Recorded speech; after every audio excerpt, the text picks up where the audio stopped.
예수님에게 왕이 입는 자색 옷을 입히고 왕관 대신에 가시관을 씌웠습니다. 그것은 예수님을 조롱하기 위해서였습니다. 로마 군인들은 예수님을 향하여 유대인 만세를 외치며 경례를 하고 갈대로 주님의 머리를 치고 침을 뱉습니다. 그리고 그 앞에서 절하며 조롱하고 모욕을 합니다. 예수님은 그렇게 십자가를 질고 골고다로 올라가십니다. 그런데 그의 어깨에는 십자가가 지워져 있습니다. 그것은 성인 남성이 들고 가기에도 버거운 것이었습니다. 더구나 온몸이 피투성이가 된 예수님은 십자가를 지시고 걸을 수 없을 만큼 지쳐 계셨습니다. 전날 밤에 한숨도 못 주무시고 힘을 다하여 겟세마네 동산에서 기도하시다가 붙들려서 모진 고난을 당하셨습니다. 언제나 그랬지만 그날 저녁은 유난히 추웠습니다. 사람들이 모닥불을 피우고 몸을 녹여야 할 만큼 추웠습니다. 예수님의 제자 베드로까지도 예수님이 붙들려 있는 그 집 안마당에서 그 모닥불에 몸을 녹이기 위해서 불가로 가야만 했던 추운 밤이었습니다. 그런데 예수님은 그 밤에 맨몸으로 떨어야 했습니다. 그렇게 아침까지 공회와 빌라도와 헤롯과 또 빌라도 사이를 끌려다니며 신문을 당하셨습니다. 예수님은 이미 탈진 상태에서 십자가를 지고 골고다 언덕을 오르실 힘조차 남아있지 않으셨습니다. 하지만 날이 밝자 예수님은 자신이 죽어야 할 자신의 십자가를 지시고 비아돌로로사라고 하는 좁고 긴 언덕을 올라가셨습니다. 전에 내려오는 말에 의하면 예수님은 그 길을 오르시면서 7번 쓰러졌다고 합니다. 더 이상 그 십자가를 메고 갈 수가 없었습니다. 할 수 없었습니다. 로마 군인들의 눈에 지나던 북아프리카의 구레네 시몬이라고 하는 사람이 포착됐습니다. 그 사람은 남이 죽을 십자가를 억지로 지게 되었습니다. 구레네 시몬은 속으로 그랬을 것입니다. 오늘은 재수 더럽게 얻는 날이라고 생각했을 것입니다. 그렇게 십자가를 대신 지고 가면서 곁눈질로 슬쩍슬쩍 바라보는 예수님의 모습은 끔찍하여 구레네 시몬도 아마 몸소리를 쳤을 것입니다. 사실 그는 억지로 십자가를 진 것입니다. 그런데 그는 그것만으로도 인연이 되고 하나님의 은혜가 입혀져서 후에 그리스도인이 되었습니다. 그 일이 있은 후 그는 집으로 돌아가서 그의 아내와 자식들을 전도하여 온 가족이 초대교회의 중요한 일꾼들이 모두 되었습니다. 로마서 16장 13절에 보면은 주 안에서 택하심을 입은 루포와 그의 어머니에게 문안하라. 그의 어머니는 곧 내 어머니니라 라고 바울이 말할 정도였습니다. 그런데 마가복음 15장 21절에서는 여기서 말하는 루포란 구레네 시몬의 아들이라고 설명해 주고 있습니다. 구레네 시몬은 루포의 어머니하고 결혼해서 알렉산더라는 아들과 루포라는 아들을 둘을 낳았습니다. 그런데 사도 바울은 구레네 시몬의 아내를 자신의 어머니라고 부를 정도로 바울이 교회를 세워가는 데 큰 역할을 하게 되었던 것입니다. 그리고 자녀들까지 귀하게 쓰임받아 귀한 동역자가 되었습니다. 억지로 진 십자가일지라도 순종하다 보면 그것이 사명이 되고 그것이 은혜가 되고 축복이 된다는 것을 발견하게 됩니다. 우리도 마찬가지입니다. 주 안에서 내게 주신 그 일들이 때로는 힘들 때도 있을 것입니다. 하지만 구레네 시몬은 그렇게 억지로 진 십자가 때문에 그와 온 가족이 세상 것으로는 계산할 수 없는 구원이라는 축복을 받는 일이 되었습니다. 그리고 온 가족이 성경에 그들의 이름이 오를 만큼 믿음의 복된 길을 가게 되었던 것입니다. 종료주의를 맞는 우리도 마찬가지입니다. 때로 교회에 사는 일들이 나와 상관없는 일처럼 느껴질 수도 있습니다. 하지만 주님과 관련된 일이라면, 그것이 주님과 관련된 일이라면 어떤 일도 짐이라고 생각하면 안 되겠다 하는 것을 발견합니다. 비록 힘들고 마음이 내키지 않는다 해도 그 일이 주님과 관련된 일이기 때문에 감당하면 하나님이 기억하시는 일이 될 것입니다. 예배도 그렇고 사명 감당하는 것도 그렇고 전도하는 것도 그렇고 헌신하는 것들은 내 인생에서 유익이 없는 마이너스이고 사라지고 마는 것이 아니라 그 일은 주님이 받으시는 일들이었다는 사실을 우리는 발견하게 됩니다. 또한 하나님께서 지켜보시는 일들이라는 것을 오늘 구레네 시몬을 통하여서 발견하게 되는 것입니다. 예수님께서 십자가에 달리실 장소는 해골 혹은 두개골이라는 뜻을 가진 아람어 골고다 언덕이었습니다. 그 골고다에 대해서 나중에 성경학자들이 헬라어 성경을 라틴어 성경으로 번역하면서 우리가 잘 아는 갈보리라고 번역을 했습니다. 그리고 보면 골고다와 갈보리는 같은 곳입니다. 이곳은 예루살렘 성 밖에 있는 처형 장소이고 헤롯 궁전에서 멀지 않은 300m 정도 떨어져 있는 거리에 있었던 곳입니다. 그날 예수님의 십자가 처형 집행은 중동의 뜨거운 태양이 한참 뜨거워질 때쯤 시작됐습니다. 기온은 급격히 올라 가만히 있어도 숨이 막힐 지경이었습니다. 태양은 이글거리면서 뜨거웠습니다. 십자가 형틀에 누이신 예수님의 손과 발에 새못이 쾅쾅 박혔습니다. 그 십자가를 똑바로 일으켜 세워버리자 숨이 멎는 고통의 시간이 시작됐습니다. 예수님은 몸의 무게 때문에 늘어진 상태로 거기에 매달려 우리의 죄악을 갚아가기 시작했습니다. 그렇게 시간이 흐릅니다. 그 태양 아래에서 장시간 건강하게 서 있는 것만이라도 뱅하고 현기증이 일어나는 그런 뜨거운 시간들의 상황입니다. 그렇게 십자가 위에서 예수님의 온 몸은 세포들이 고통의 소리를 지르는 시간이 흘러가고 있습니다. 모든 사물은 가물거리기 시작했습니다. 사형을 집행하는 자들도 마지막 인정을 베풀어 주지 않을 수 없었습니다. 그래서 마가복음 15장 23절 모략을 탄 포도주를 주었으나 예수께서 받지 아니하시니라 그랬습니다. 모략을 탄 포도주를 예수님께 드렸습니다. 모략은 마취 성분이 강한 약재입니다. 십자가의 고통이 극심하기 때문에 그 고통을 감하게 해주기 위한 것이었습니다. 사형을 집행하는 자들도 마지막 인간의 인정을 베풀었습니다. 하지만 우리 주님은 그것을 끝내 거부하셨습니다. 예수님은 주어지는 고통을 단 1도 감하지 않으시고 십자가를 온전히 지고 가시기를 작정하셨던 것입니다. 왜입니까? 주님의 고통을 감하는 것은 우리의 죄를 온전히 갚음이 아니기 때문이었던 것입니다.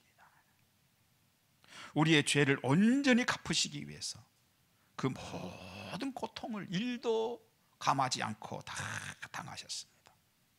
그렇습니다. 우리의 죄값은 마음속에서 그냥 떠올랐다가 사라지는 기억의 문제만은 아니었던 것입니다. 죄라고 하는 것은 크고 두려운 실제였던 것입니다.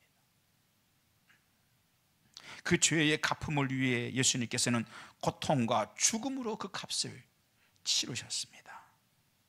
그 일을 위해서 예수님께서는 자기 스스로의 고통을 막 감하거나 자기 스스로 구원하지 않으셨던 것입니다. 죄는 우리가 지었으나 갚기는 우리 예수님께서 십자가 위에서 갚으셨습니다. 그렇게 죄인을 구원하기 위하여 자신을 버리신 것입니다. 우리는 그런 은혜를 받은 자들입니다. 그렇습니다. 우리는 각자 자신의 죄 때문에, 우리가 지은 죄 때문에 부끄럽고 아프고 참담한 죽음으로 값을 치러야 하는 자들임이 분명합니다. 그런데 우리 예수님은 그런 우리의 죄를 갚으시기 위해서 그 고난을 다 당하셨습니다. 이제 우리는 하나님께서 죄의 형벌을 면해 주시는 자들이 되었다는 것입니다. 아니, 성경의 또 다른 표현은 하나님이 우리를 자신의 자녀로 삼아주시는 자들이 됐다는 것입니다. 우리는 죄인이지만 하나님이 사랑하시는 자들이 됐습니다. 그 사랑이 우리를 한없이 우리 되게 합니다. 우리가 우리 되는 것은 능력이 있어서 다른 사람보다 더 무엇인가 대단히 성공을 해서 우리가 우리 되는 것이 아니라 바로 하나님의 그 사랑이었던 것입니다. 그 사랑은 한없이 우리에게 힘이 되고 한없이 우리에게 소망을 갖도록 합니다. 성경의 또 다른 곳에서는 그 십자가 사건을 있는 그대로 담담하게 그려서 우리에게 보여주고 있는 곳이 있습니다.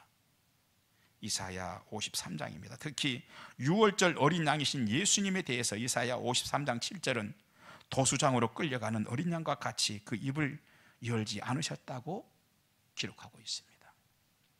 대부분 사람들은 무슨 일이 생기면요 항변하고 대항합니다. 가만히 있지 않습니다. 오래전 일입니다. 승용차가 신호를 기다리고 서 있는 오토바이를 들이받는 사고가 발생했습니다. 얼마나 세게 받았는지 오토바이는 뼈대만 앙상하게 남았고 오토바이 운전자는 그 자리에서 숨졌습니다. 경찰 조사에 따르면 오토바이가 차가 쭉 가는데 오토바이가 순간적으로 앞으로 치고 들어오면서 뱅 하고 굉음을 내면서 자동차 앞으로 끼어 들어왔습니다. 그러자 자동차를 운전하던 사람이 격분해 가지고 시속 120km로 팍 밟아가지고 들이받아버린 것입니다. 이것이 세상입니다. 하지만 예수님은 자신을 죽이는 자들을 향하여 입에 거품을 물고 항변하거나 저주하거나 폭언을 쏟아붓지 않으셨습니다. 그 모습은 여지없이 유월절 양의 모습이었습니다. 유대인들에게 양은 아주 특별한 짐승이죠. 하나님께 제사할 절기가 되면 그들은 자신의 죄를 대신하여서 양을 죽였습니다. 그때 양들은 아무런 영문도 모른 채 날카로운 칼에 찔려 죽어갔습니다. 그런데도 그 양들은 항변할 수가 없습니다. 왜? 말을 못하니까. 단지 견디다 못한 신음소리가 있었을 뿐입니다. 세상 죄를 지고 가는 어린 양이신 우리 주님도 십자가에서 죽으시면서 그 고통의 순간에 몇 마디를 남기셨습니다. 그것은 신음소리였던 것입니다.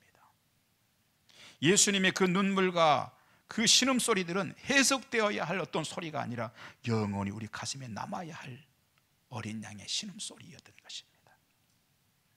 여러분, 그런데요, 그 신음소리가 우리에게 대단한 힘이, 때로는 잠잠하게 말하지 않는 것이 엄청난 힘을 발휘할 때가 있습니다. 때로는 큰 항변이나 큰 소리의 변론보다 침묵이나 신음이 더 큰 울림이 되고 큰 능력이 되는 것이 사실입니다. 중국 선교사인 부모님을 따라서 중국 내륙 깊은 곳에서 어린 시절을 보낸 사람이 있었습니다. 그의 어머니는 그 도시에서 유일한 백인 여자였습니다. 아버지가 오랫동안 출타 중이라 집에는 아이 둘과 어머니뿐이었습니다. 여름 막바지 무렵 가뭄이 들어서 몇 주일씩 비가 내리지 않자 수확을 앞둔 벼가 발갛게 타들어갔습니다. 그러자 마을 사람들은 하늘이 노하신 탓이다, 이방인인 백인이 이 거리에 있기 때문이라고 수군거렸습니다. 그러더니 끝내 비가 오지 않은 채로 여름이 지나가자 그들의 노여움은 크게 달했습니다. 어느 날 그들은 평소보다 훨씬 무더운 열기로 새벽부터 찌는 듯한 날씨가 이어졌습니다. 그날 저녁 신부님꾼 한 사람이 혼비백산해 가지고 뛰어들어오더니 그 어머니에게 알립니다. 사람들이 오늘 밤 당신과 아이 둘을 죽이러 온답니다. 이렇게 가뭄이 든 원인은 당신들 때문이랍니다. 그런데 그의 어머니는 아이들에게 저녁을 먹이고 목욕을 시킨 다음에 제일 좋은 옷으로 입히고 자신도 새 옷을 꺼내 입고 머리를 단정하게 빗었습니다. 그리고는 집안 사람들에게 찻잔을 모두 내놓고 새로 끓인 차를 준비하도록 하고 마지막 남은 빵과 과일도 다 내오도록 했습니다. 그리고 문이란 문은 전부 열어놓고 아이들과 함께 대청마루에 앉았습니다. 아이들에게는 장난감을 주고 자신은 바느질감을 들고 있었습니다. 이윽고 폭도들은 거리 한복판에서 함성을 지르더니 몽둥이며 칼을 들고 여러 젖혀진 문으로 들어왔습니다. 그때 그 여인은 입에 거품을 물고 도대체 우리가 무슨 죄를 지었기 때문에 우리에게 이러느냐고 항변하지 않았습니다. 소리 지르고 함께 대항하지 않았습니다. 바로 그때 그제서야 그 어머니는 바느질감을 내려놓고 밀려드는 사람들에게 자들 오세요, 어서들 오세요라며 그들을 반겼습니다. 사내들은 조용히 미소 짓고 있는 어머니 얼굴과 방 안을 둘러보았습니다. 무서워하지도 않고 놀고 있는 아이들, 불이 켜진 방, 그리고 차와 음식들이 준비되어 있었습니다. 그런데 그 어머니는 어색하게 방 안으로 들어온 사람들에게 손님들을 대접하듯이 정중히 두 손으로 찻잔에 차를 따르더니 자, 어서 드세요. 아이들 또한 그 사람들을 조금 더 무서워하지 않고 그들에게 다가갔습니다. 그러자 사람들은 아이들을 가만히 바라보다가 모두 그냥 나가버렸습니다. 그날 만일에 그 여인이 대항하거나 항거하거나 왜 우리가 무슨 죄가 있어요? 입에 거품을 물고 대항했다면 틀림없이 죽었을 것입니다. 놀랍게도 그 일이 있었던 그날 밤 지붕 위에 천상의 음악 소리와 같은 빗방울 떨어지는 소리가 요란했습니다. 그렇습니다. 때로 소리를 지르거나 항변하거나 입에 거품을 물고 또는 우리와 무슨 일을 우리가 함께 막 나쁜 일을 함께 하자고 막 편을 짜는 것보다 훨씬 힘이 있는 것이 있습니다. 그것은 때로는 침묵일 수도 있고요, 때로는 조용한 신음소리일 수도 있다는 것입니다. 세상에는 때로 수없이 많은 말보다도 더 힘 있는 것들이 있는 것이 사실입니다. 어린 양이신 예수님의 신음도 그런 것이었습니다. 예수님의 고뇌에 찬 말씀들과 십자가를 지시는 그 모습들은 소리 없는 어린 양의 신음이었습니다. 제자들이 예수님의 가신 그 길을 순교하며 따라갈 수 있었던 까닭은 그 소리가 그들 속에서 평생 그 소리가 들렸기 때문입니다. 그 소리 세 가지를 말씀드리고 말씀 마치고자 합니다. 첫째, 감람산 주님의 기도였습니다. 그날 주님께서는 온몸에 땀이 범벅이신 채로 하늘을 향하여 아버지, 만일 할 수 있사오면 이 잔을 내게서 옮기시옵소서. 그러나 나의 뜻대로 마옵시고 아버지의 뜻대로 하옵소서 기도했습니다. 예수님은 어떤 죽음으로 자신이 죽을 것을 다 아시는 분이십니다. 그런데 그런 저주스러운 상황이 다가오고 있음에도 예수님의 기도는 자신의 뜻보다는 아버지의 뜻을 따르겠다는 것입니다. 그런데 그 소리는 어린 양의 신음소리였습니다. 그리고 그날 저녁에 예수님을 따라 산에 올라갔던 모든 제자들은 다 그 소리를 들었습니다. 그 기도를 들었습니다. 그 이후에 예수님 십자가 위에 죽으시면서 그 이후에 제자들, 산에 올라갔던 제자들은 그 소리가 마음속에 뱅뱅 돌았을 것입니다. 그 죽음이 다가오고 있는 순간에도 내 뜻보다는 아버지의 뜻이 이루어지길 원합니다 기도했던 그 소리가, 그러면서 그 소리가 울려 퍼지지 않았겠어요? 고민했을 것입니다. 우리가 하나님의 뜻을 이루는 것은 과연 무엇일까? 우리에게 하나님의 뜻을 이룬다고 하는 것은 과연 무엇일까?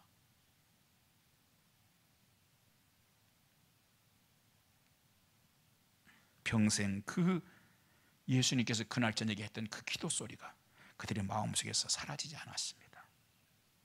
오늘 종료주의를 맞이하는 우리의 마음속에서 계속 들려야 할 소리는 요란한 것이 아니라, 현란하고 화려한 조명이 아니라, 그럴듯하고 쩌렁쩌렁한 앰프의 소리가 아니라, 할 수 있으면 이 잔을 내게서 옮기시옵소서, 그러나 내 뜻대로 마시고 아버지의 뜻대로 되기를 원합니다 하는 하나님의 뜻을 구하는 그 읊조리는 주님의 간절한 기도소리인 것입니다.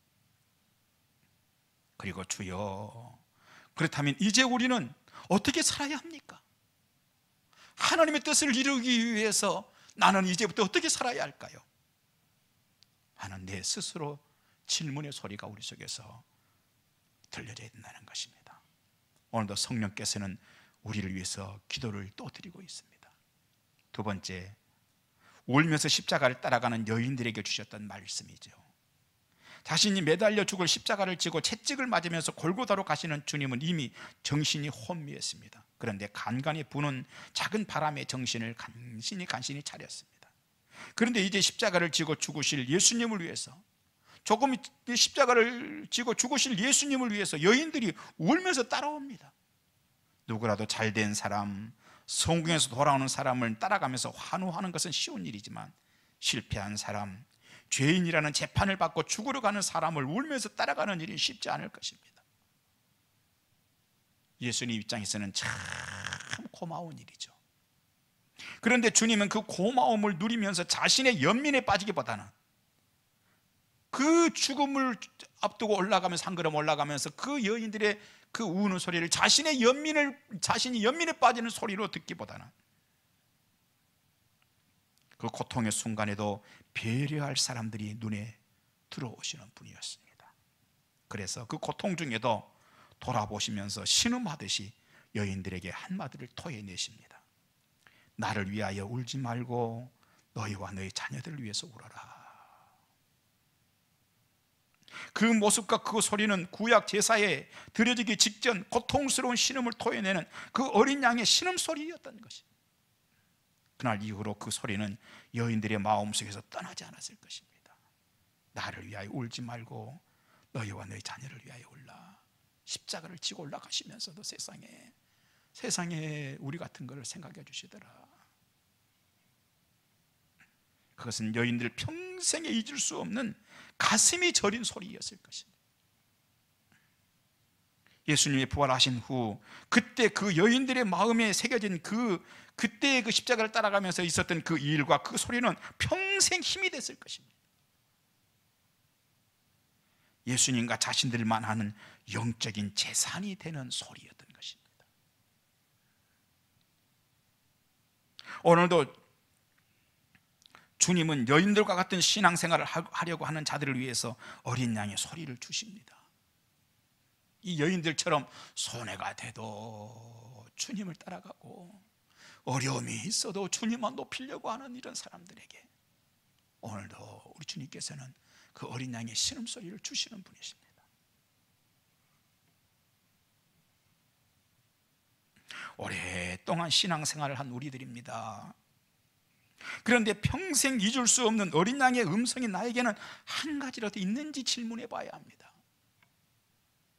오늘 이 여인들은 그날 하루 주님을 따라가면서도 그 음성을 평생 잊어버릴 수 없는 주님의 신음하는 소리를 가졌는데, 우리는 오랫동안 신앙생활을 했는데 정말 내 마음에 남아있는 치울 수 없는 어린 양의 신음소리가 나에게 있는가, 한 가지라도 있는가 질문해야 합니다. 십자가에서 여러분을 위해서 죽으시기 위해서 마지막 길을 가시던 주님의 음성이 여러분과 주님 사이에 있기를 원합니다. 여러분과 예수님만 아는 소리가 있기를 원합니다. 나를 위하여 울지 말고 너희와 너희 자녀들을 위하여 울라 하는 이 소리는 여인들과 주님만 아시는 소리였어요. 사람이 살아가는 동안 재산이라고 하는 것은 다양하죠. 여러분들의 영적 재산이라고 하는 것은 무엇입니까? 아마 여러분의 재산은 아파트도 있고 차도 있고 통장도 있을 것입니다.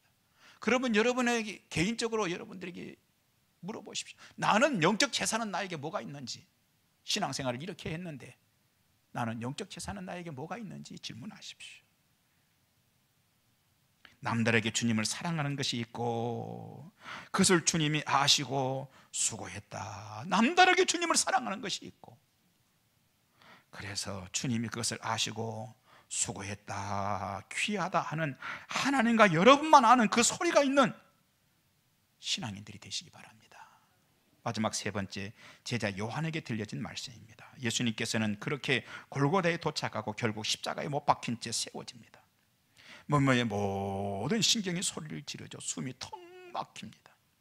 그렇게 십자가를 지시는 주님이신데 그런 주님과 아무런 상관이 없는 사람인 것처럼 멀찍이 떨어져서 구경하듯이 서 있는 사람이 한 사람 있었습니다. 평소 예수님이 가장 사랑했던 제자 요한입니다. 그런데 그날 그가 들은 것이 있습니다. 그런 고통 중에도 중얼거리듯이 하늘을 향해 기도하시는 예수님의 기도가 그에 들려졌습니다. 아버지여, 저들의 죄를 용서해 주옵소서. 자신을 죽이고 있는 자들을 위한 예수님의 기도입니다. 그런가 하면 자신을 배신하고 모르는 사람인 것처럼 멀찍이 떨어져 있는 사람 요한의 죄도 용서해 달라는 주님의 기도였습니다.